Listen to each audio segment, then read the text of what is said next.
আলাইকুম বন্ধুরা, welcome to my channel. আশা করি আল্লাহর রহমতে আপনারা সবাই ভালো আছেন।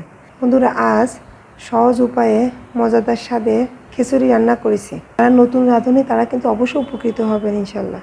তা বন্ধুরা, আপনাদের যদি আমার এই ভিডিওটি ভালো লাগে অবশ্যই আমার চ্যানেলটিকে সাবস্ক্রাইব করে দিবেন, পাশে থাকা বেল বাটনটি অন করে দিবেন এবং আমার ভিডিওটিকে লাইক কমেন্ট শেয়ার করে আমার পাশে থাকবেন। প্রথমে এখানে 1 কাপ চাল নিলাম, তারপর নিলাম গোলা কাপ ডাল, মুসুরির ডাল নিছি আমি এখানে। এখন আমি চাল আর ডাল ভালোভাবে ধুয়ে নেব। আমি এখানে চাল আর ডাল ভালোভাবে ধুয়ে নিয়েছি।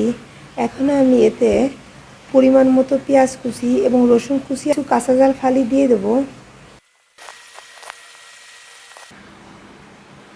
আর দিয়ে দেব পরিমাণ মতো সয়াবিন তেল। আর দেব 1 চা চামচ জিরা। এখন দেব হলুদের গুঁড়া, হলুদ একটু অল্প করে দেব।